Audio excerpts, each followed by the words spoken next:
નમસ્કાર વિદ્યાર્થી મિત્રો, હું પરેશ ડોબરી આપ સૌનું આપણી આ સરસ મજાની યુટ્યુબ ચેનલની અંદર ફરીથી હાર્દિક સ્વાગત કરું છું. મિત્રો, ફરી પાછા આપણે NCA એટલે કે નક્ષત્ર કોમ્પિટિટિવ એકેડમીની અંદર જે કોન્સ્ટેબલની એક્ઝામ આવે છે એના માટે મેથ્સ અને રિઝનિંગ લઈને ફરી પાછા આવવાના છીએ. તો એના માટે તમે તૈયાર રહેજો કે જેમાં તમને 13 તારીખ સુધી કમ્પ્લીટલી મેથ્સ અને રિઝનિંગ માટેના જે IMP એવા કે જે પૂછાઈ શકે એવા છે એવા MCQ ના કન્સેપ્ટ વિથ ટ્રિક્સ. ઓકે, તો લેટ્સ જોઈએ આગળ કે સ્પેશિયલ કોન્સ્ટેબલ માટે લેક્ચર નંબર 1 કે જેની અંદર આપણે કન્સેપ્ટ જોશું અને ટ્રિક સાથે એને કેવી રીતે સોલ્વ કરવો એની પણ આપણે માહિતી જોશું. ચલો જોઈએ MCQ નંબર 1 શું કહે છે ભાઈ. પહેલા MCQ ની અંદર કે રૂપિયા 2000 નું 10% લેખે લ્યો, સીધું વ્યાજ વટું આવી ગયું છે અહીંયા. તો 2000 નું 10% લેખે 1.5 વર્ષનું તમને સાદું વ્યાજ પૂછ્યું છે. ભાઈ સાદું વ્યાજ કેટલું થાય? હવે આખી દુનિયાને ખબર છે. શું ખબર છે? તો કે I = PRN ના છેદમાં 100 થાય. આવું કંઈક તમારું સાદું વ્યાજ થાય. તો આ તમે 100 શેના મૂકો છો? તો કે P એને ગુણ્યા R કે જે ટકાવારીમાં હોય અને એને ગુણ્યા N એટલે મુદત વર્ષ. તો આ જે ટકાવારી છે એ ટકાવારીને દૂર કરવા માટે આપણે છેદમાં 100 મૂકીએ છીએ. તો ભાઈ આપણે સીધું સૂત્ર ક્યાંય મૂકવાનું નથી. ડાયરેક્ટલી લાલા આ 2000 છે એના 10%. કેટલા વર્ષ? તો કે 1.5 વર્ષ. એટલે આવું કંઈક થાય કે ભાઈ 2000 એને ગુણ્યા 10% અને એને ગુણ્યા 1.5. ચલો સિમ્પલી આટલી વસ્તુ આવશે. હવે ટકાવારી કાઢો એટલે 1 મીંડી ને 2 મીંડી નીકળે. છેદમાં જે તમે 100 લખો છો તો R ની જગ્યાએ તમે સીધા 10 મૂકો તો એ ટકાવારી એટલે 2 મીંડા નીકળી ગયા. 1 મીંડી અહીંયા ગુણાકાર કરો એટલે આ થઈ જાય 15. તો 15 ગુણ્યા 20 વૈધા ભાઈ. 15 ગુણ્યા 20 એટલે 15 દુ 30 અને પાછળની મીંડી 300 રૂપિયા છે એ તમારું સાદું વ્યાજ થાય. તો હવે આને આપણે ડાયરેક્ટલી અહીંયા જ કેલ્ક્યુલેશન કરીશું ભાઈ. આ ટકાવારી કાઢું એટલે આ 2 મીંડા નીકળી જશે. ઓકે, 200 ગુણ્યા 1.5 એટલે આ થશે 20, તો અહીંયા થશે 15 એટલે 1 પોઈન્ટ અહીંયા આપણે દૂર કરી દીધો. તો 15 ગુણ્યા 20 એટલે જવાબ આવે 300. આ વસ્તુ આપણે કાંઈ જ ક્યાંય લખવાની નથી. જ્યારે વ્યાજ પૂછ્યું હોય ત્યારે તો તમારો કરેક્ટ આન્સર આવશે ભાઈ 300. વ્યાજ કેટલું થશે? 300 રૂપિયા વ્યાજ થશે. આવો જોઈએ બીજો MCQ નંબર 2. કયા સાદા વ્યાજે કોઈ રકમ 16 વર્ષમાં બમણી થાય? 16 વર્ષમાં કેવી થવી જોઈએ? ડબલ થવી જોઈએ. હવે ભાઈ ડબલ થાય તો વધારો શેનો થાય? શેનો વધારો થાય? સપોઝ કે તમે 100 રૂપિયા સાદા વ્યાજે લીધા છે. હવે બમણા થયા. બમણા થયા મતલબ 200 હો ગયે. કિતને હો ગયે ભાઈ? 200. કે 100 રૂપિયા હતા એ 200 થઈ ગયા. તો કેટલાનો વધારો થયો ભાઈ? 100 રૂપિયાનો વધારો થયો. તો આ વધારો શેનો થયો હોય? વ્યાજનો. કે તમે 16 વર્ષમાં કેટલા રૂપિયા વ્યાજ આપ્યું? 100 રૂપિયા વ્યાજ આપ્યું. આ તમારી પાસે સમયગાળો છે, આ વ્યાજ છે, આ મુદલ છે. તો વ્યાજનો દર મળી જાય કે નહીં? તો મુદલ અને ગુણ્યા 100 બંને સરખા છે. તો તમારે ડાયરેક્ટલી આ બેનો ભાગાકાર કરી નાખવાનો. ડાયરેક્ટલી શું કરી દેવાનું કે ભાઈ 100 એને ભાગ્યા 16. 100 ભાગ્યા 16 એટલે સીધો તમને વ્યાજનો દર મળે. ડાયરેક્ટલી શું મળશે? જો શું કીધું છે? ક્યાં વ્યાજના દરે? તો ડાયરેક્ટલી વ્યાજનો દર મળશે. ચલો 25 ઉડે તો 4 ચોકે ચોકે 16. 25 ભાગ્યા 4 એટલે 6 ચોક 24. 1 વધે એટલે 6.25%. તો કરેક્ટ આન્સર શું આવશે ભાઈ? ઓપ્શન A કે ભાઈ 6.25% દરે તમારી રકમ જે છે એ 16 વર્ષમાં કેવી થઈ જશે? કેસી હો જાયગી? દોગુની હો જાયગી. તો આવી રીતે ડાયરેક્ટલી તમને જે વ્યાજ મળ્યું તમે 100 ધારી લીધા. જેટલા ગણા થાય છે એટલા ગણા કરી દેવાના. તો વ્યાજ ભાંગા શું કરી દેવાનું? વર્ષ. કેમ આવું? તો કે ભાઈ તમારે R જોઈ છે એટલે એનું સૂત્ર આવું બને I ગુણ્યા 100 ના છેદમાં P ગુણ્યા N. તો આ 100 છે અને P એટલે તમારી મૂળ રકમ. કેટલા લીધા છે? 100. આ બંને કેન્સલ થઈ જાય તો I ના છેદમાં N. I એટલે તમારું વ્યાજ અને N એટલે મુદત, સમયગાળો. ચલો જોઈએ નેક્સ્ટ MCQ નંબર 3. શું કહે છે ત્રીજા MCQ માં? કે ભાઈ વિદ્યાર્થીઓની ઉંમર 36 વિદ્યાર્થીઓની સરેરાશ ઉંમર 14 વર્ષ છે. હવે જો શિક્ષકની ઉંમર ઉમેરવામાં આવે તો સરેરાશ 1 વર્ષ વધે છે. તો ભાઈ શિક્ષકની ઉંમર તમારે ગોતવાની છે. કાયદેસર જો તમે ગણતરી કરો એટલે આવું થાય. સરવાળો કેટલો થાય? તો કે 36 વિદ્યાર્થી છે, સરેરાશ ઉંમર 14, એટલે આ 14 જણાનો તમને ટોટલ મળે. હા કે ના? હા. હવે શિક્ષક આવ્યા એટલે વ્યક્તિ કેટલા થઈ ગયા? 37. તો સરેરાશમાં શું કીધું? જો શિક્ષક આવે છે તો સરેરાશ 1 વર્ષ વધે છે. તો ભાઈ 14 હતા એ કેટલા થઈ જાય? 15. અહીંયા કઈક 15 જણાનો 37 જણાનો ટોટલ મળશે, અહીંયા 36 જણાનો તમને ટોટલ મળશે. આ બેયનો તફાવત લ્યો ને એટલે એ તફાવત છે ને એ તમને કોની ઉંમર મળે? શિક્ષકની ઉંમર.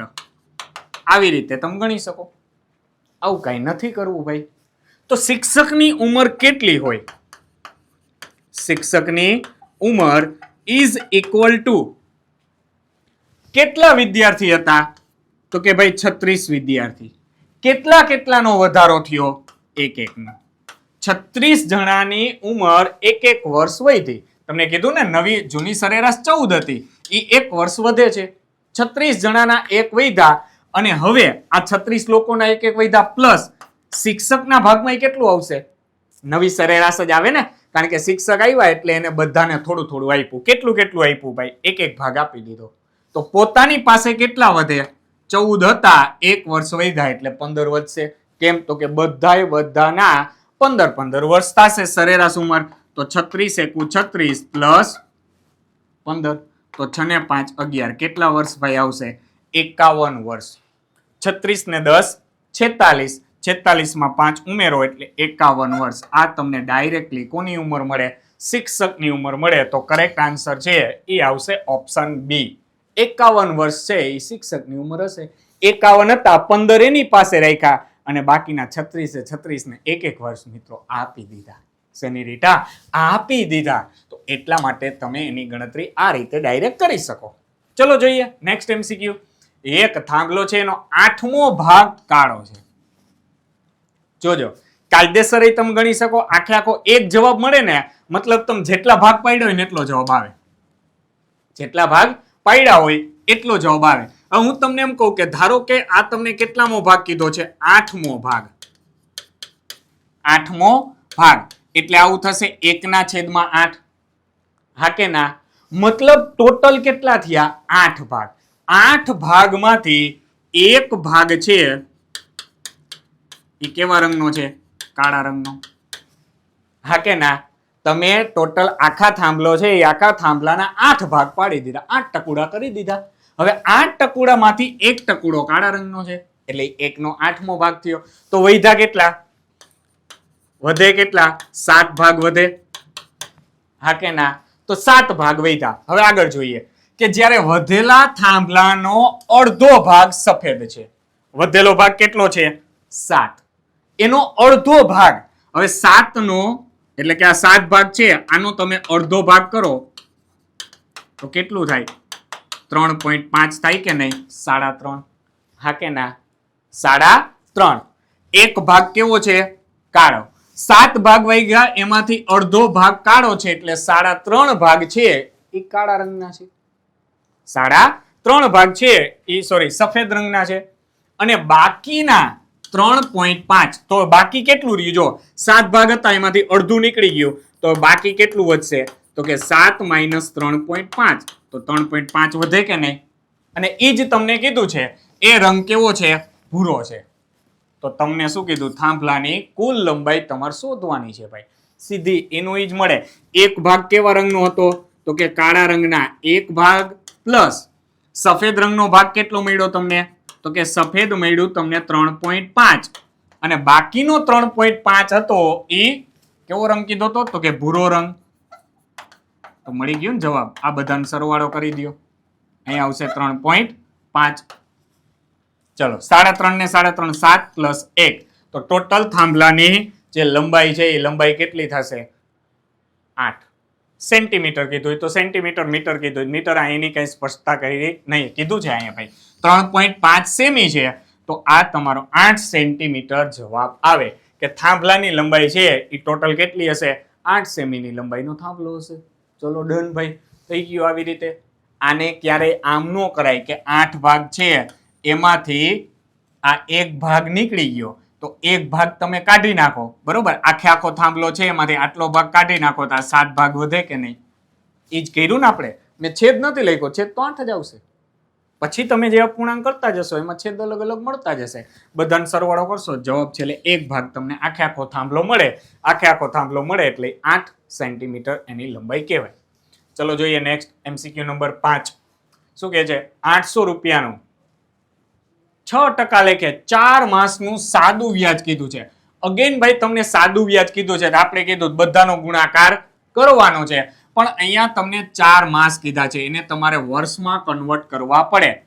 તો ડાયરેક્ટ આને આ રીતે લખી શકાય, અથવા આમ લખો 800 ગુણ્યા 6% અને એને ગુણ્યા 4 માસ એટલે 4/12. કેમ?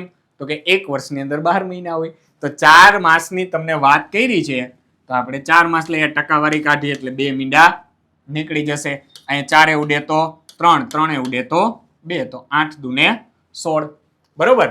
સાદું વ્યાજ કેટલું થશે? તો કે 8 દુને 16 રૂપિયા તમારું સાદું વ્યાજ થાય. એટલે ઓપ્શન ડી ડાયરેક્ટ આ રીતે ભી અહીંયા લખી શકાય. આ ટકાવારી કાઢો એટલે 2 મીંડી નીકળી ગઈ. અહીંયા 4 માસ કીધા છે, છેદમાં હું સીધા મૂકી દઈશ 12, એટલે કે 4 તેરી 12, 3 ઉડે તો 2 અને 2 અઠાને 16 જવાબ. જોજો સાદું વ્યાજ કીધું છે ખાલી. જો અહીંયા તમને એવું કે સાદું વ્યાજ મુદલ, તો ભાઈ 800 હતા એમાં 16 પ્લસ થાય તો જવાબ આવે 816 રૂપિયા. ચલો જોઈએ નેક્સ્ટ MCQ નંબર 6. બે સંખ્યાઓનો સરવાળો 72 થતો હોય તો તે બંને સંખ્યાઓને નીચેનામાંથી કયા ગુણોત્તરમાં વહેંચી શકાય નહીં? કોણ છે ગુણોત્તર? ભાઈ સરવાળો આપી દીધો છે. તમને શું આપ્યું છે? સરવાળો. સરવાળો કેટલો કહી દીધો? 72. તો આનો મતલબ એવો થયો કે તમને જે ગુણોત્તર આપ્યા છે ને 5/7, 3/4, 4/5 અને 3/5, એ ગુણોત્તરનો સરવાળો કરો ને, ધારો કે અહીંયા થાય 7 ને 5 12, તો એ 12 ભાગ ઈ કેટલા થયા? 72 થયા. એટલે એક ભાગની કિંમત તમને મળે. 3 ને 4 7, એ 7 ભાગની કિંમત કેટલી થાય? 72. 5 ને 4 9, 9 ભાગની કિંમત 72 અને 5 ને 3 8, એ 8 ભાગની કિંમત કેટલી થાય? 72 થાય. ગુણોત્તર હોય અહીં જો તમને સરવાળો કીધો, તફાવત કીધો તો બંનેનો શું મુકત? આપણે તફાવત મુકત. ઈ કેટલો થવો જોઈએ? 72, પણ અહીં સરવાળો કીધો છે. ચલો 12 ના ઘડિયામાં 12 6 72, 9 8 72 અને 8 9 72. ભાઈ 7 ના ઘડિયામાં 72 આવે નહીં. તો એને તમે ક્યારેય આ 3/4 ના ગુણોત્તરમાં વહેંચી શકો નહીં. બાકીના ત્રણેય ગુણોત્તરમાં વહેંચી શકાશે. ડન. એટલે કે અહીંયા તમને સંખ્યા ગોતવાનું કીએ તો 12 સરવાળો થયો, એક ભાગ કેટલાનો થયો? 6 નો. તો 6 5 30 અને 6 7 42. ચલો 30 અને 42 સરવાળો કેટલો થશે? 72. અહીંયા એક ભાગની કિંમત 8 થાય તો 8 ચોક ને 32 અને 8 5 ને 40 થઈ જશે 72. અહીંયા 9 થાય, 9 તેરી 27 અને 9 5 ને 45. 27 પ્લસ 45 તો એ સરવાળો કેટલો થશે? 72. પણ અહીંયા તમને એ 72 મળશે નહીં, તો એને 3/4 માં વહેંચી શકાય નહીં. ચલો આવો દેખતે દાખલા નંબર MCQ નંબર 7. વ્યાજ ફરી પાછું આવ્યું. 2800 નું 10% લેખે કેટલા વર્ષનું સાદું વ્યાજ ₹1400 થાય? 2800 નું 10% લેખે કેટલા વર્ષે? ભાઈ 1 વર્ષે, 2 વર્ષે સાદું વ્યાજ છે એ કેટલું થાય? 1400 રૂપિયા થાય. તો અહીંયા તમારે શું ગોતવાના છે? n. તમારી પાસે સૂત્ર તો હતું PRN/100. તો જ્યારે વ્યાજ આપેલું હોય એટલે અન્ય કોઈ ભી કિંમત ગોતવાની હોય તો વ્યાજના 100 ગણા થાય. વ્યાજના 100 ગણા, અને એને તમારે બાકીના 2 અંકો વડે ભાગાકાર કરવાનો થાય. એટલે P અને R, n ગોતવાના કીધા છે, P ગોતવાના કીધા હોય RN આવે, R ગોતવાના કીધા હોય તો PN. ચલો ભાઈ I વ્યાજ કેટલું છે? તો કે 1400 રૂપિયા. એને ગુણ્યા 100. મૂળ રકમ કેટલી છે? 2800. કેટલા ટકા લેખે? 10% લેખે. તો 14 ના ડબલ 2800. આ એક મીંડી ઉડી ગઈ, 2 ઉડે તો 5 ભાઈ કેટલા વર્ષે થશે તો કે ભાઈ 5 વર્ષે. કેટલા વર્ષે? 5 વર્ષે. આ તમારું વ્યાજ છે એ 2800 નું વ્યાજ કેટલું થાય? 1400 રૂપિયા થાય. હવે તમે સીધું ઓપ્શન ઉપરથી ગણી શકો. 10% કીધા છે, 10% કરો એટલે 1 મિનિટ 2 મિનિટ 1 વર્ષનું વ્યાજ કેટલું થાય? 280 થાય. તમારે કેટલું કરવું છે? 1400 રૂપિયા કરવા છે. કેટલા રૂપિયા કરવા છે? 1400. તો પેલા વર્ષે 280. હવે ડાયરેક્ટ હું 10 લઉં તો 10 વર્ષનું લઉં એટલે 10 ગણા થાય તો કેટલા થઈ જાય ભાઈ? 2800 થઈ જાય. તો મને શૂન્ય વાળું સરળતાથી મળતું હતું, મેં 10 મૂકી દીધા, 2800 થયા. પણ મારે કેટલા કરવાના? 1400. અડધા કરવાના તો અડધા આવે એટલે 10 ના અડધા કેટલા થઈ જશે? 5 વર્ષે તમારું વ્યાજ છે એ 1400 રૂપિયા થશે. ચલો ડન છે. આવો જોઈએ MCQ નંબર 8. શું કહે છે કે ભાઈ કઈ રકમનું 12 મહિનાનું 8% લેખે સાદું વ્યાજ રૂપિયા 560 થાય? શેની ડેટા? અને ઓપ્શન ઉપરથી ગણાય. ચલો 12 મહિના એટલે એને વર્ષમાં કન્વર્ટ કરો તો ભાઈ કેટલા વર્ષ થાય? 1 વર્ષ. ત્યાં તમારે 12 મૂકવાના નથી. કેટલા ટકા લેખે કીધું? 8% લેખે. કેટલું થવું જોઈએ? 560. તો તમારે ઓપ્શન જે આપ્યા છે ને એના 8% કરવાના છે. તો પેલા આ 6 500 7 500 ઘડીક સાઈડમાં મૂકી દેવાય. આના 8% કરી નાખો. 8% એટલે મલ્ટીપ્લાય શું કરી દેશો? 8. 8 ના છેદમાં 100. 2 મીંડા ઉડે. 7 8 ને 56 ભાઈ કેટલું થાય? 560. અહીંયા કરો 8% તો 8 ના છેદમાં 100. 2 મીંડા ઉડે. 8 8 64 640 થાય. તો તમને 560 કીધું છે તો 7000 માં મળી ગયું. તમારી કિંમત કેટલી હોય? 7000 રૂપિયા હોય. અથવા તો તમને શું ગોતવાનું કીધું છે? કઈ રકમનું એટલે P ગોતવાના કીધા છે તો I ગુણ્યા 100 એના છેદમાં R ગુણ્યા N. આમ તમે મૂકી શકો. ડન. આ જવાબ મળી ગયો. કેટલો આવશે? 7000. ચલો જોઈએ નેક્સ્ટ MCQ નંબર 9. શું કહે છે એની અંદર? તો કે 2870 નું કેટલા ટકાના દરે 5 વર્ષનું સાદું વ્યાજ જે છે એ 1722 રૂપિયા થાય? કેટલા ટકાના દરે? તો R ગોતવાના છે. એટલે શું થશે? I ગુણ્યા 100. I કેટલા છે? તો કે 1722. એને ગુણ્યા 100 એના છેદમાં P આવે એટલે 2870. અહીંયા આવશે 2870. અને કેટલા વર્ષનું કીધું છે? તો કે ભાઈ 5 વર્ષનું. ચલો મીંડી ઉડે. 5 દુને 10. હવે 1722 ભાગ્યા 287. આનો કઈક જવાબ છે ને, જોજો. આનો જે ભાગાકાર છે એના કેટલા કરવાના થશે? ડબલ. હા કે ના? આનો જે કંઈ પણ ભાગ ચાલશે એના ડબલ કરવાના થશે. તો 2 ના મલ્ટીપ્લાયમાં જવાબ આવે એટલે 5 અને 9 નો આવે 10 કા 12. તો કા આનો મલ્ટીપ્લાય છે એ 5 ચાલતો હશે ને કા 6. જો 5 ચાલે તો 10 આવશે, 6 ચાલે તો તમારે જોવાનું છે. અહીંયા શું છે? 1722 અને છેદમાં કેટલા છે? 287 મલ્ટીપ્લાય 2. 7 ના ઘડિયામાં યુનિટ ડિજિટ છે એ 2 ક્યારે આવે? એકમનો અંક 2 ક્યારે આવે? તો કે 7 5 35 થાય. 7 6 ને 42. 6 ભાગ ચાલી શકે તો આ 6 ગણા છે તો 6 દુને 12. તો કરેક્ટ આન્સર છે એ ઓપ્શન શું આવશે? 12%. કે ભાઈ તમારું વ્યાજનો દર છે, વ્યાજનો દર 5 વર્ષનો કેટલો હશે? 12% હશે. ચલો ડન. Next MCQ number 10. ચલો 10 માણસોને એક કામ પૂરું કરતા 20 દિવસ થાય છે. કેટલા માણસો છે? તો કે ભાઈ 10 માણસો એટલે M1 કેટલા છે? 10. કેટલા દિવસ થાય છે? તો કે ભાઈ 20 દિવસમાં કામ પૂરું કરે છે. તો આ કામ એક દિવસમાં પૂરું કરવાનું હોય. કેટલા દિવસમાં પૂરું કરવું છે ભાઈ? એક જ દિવસમાં. ઓનલી ફોર એક દિવસ. તો તમારે કેટલા માણસોની જરૂર પડે? સમપ્રમાણ અને વ્યસ્ત પ્રમાણ છે. તો ભાઈ કેટલા માણસોની જરૂર પડશે? તો તમારું કંઈક ફોર્મ્યુલા આવું છે M1D1 = M2D2. M1D1 છેદમાં M2 = M2D2. જેમ લખો તેમ છેદમાં લખો તો છેદમાં. M1D1 આપ્યા છે ભાઈ 10 ગુણ્યા 20 = M2 તમારે ફાઇન્ડ આઉટ કરવાના છે અને D2 આપ્યા છે 1 તો 20 ગુણ્યા 10 એટલે કેટલા માણસોની જરૂર પડે ભાઈ? એક દિવસમાં કામ પૂરું કરવું હોય, કામ તમામ કરના હોગા તો 200 માણસોની જરૂર પડે. આવી રીતે આ આખું ફોર્મ્યુલા છે ભાઈ. M1 આ D1 કલાક આપી હોય તો H1. હવે આ બધા છે ને MD અને H. MDH મસાલા. તો MDH છે ને હંમેશા વ્યસ્ત પ્રમાણમાં હોય. આની સાથે જે કામ છે ને એ સમપ્રમાણમાં હોય. એટલે આની હારે આવશે W2 is equal to M2 D2 H2 W1. આમાંથી જે કિંમત આપી હોય એ કિંમત તમારે પુટિંગ કરી દેવાની, જવાબ ગોતી લેવાનો. ઓકે, ચલો. તો મિત્રો અહીં આપણે લેક્ચર 1 ની અંદર 10 MCQ જોયા, જેમાં મોટાભાગના સાદા વ્યાજ રિલેટેડ હતા.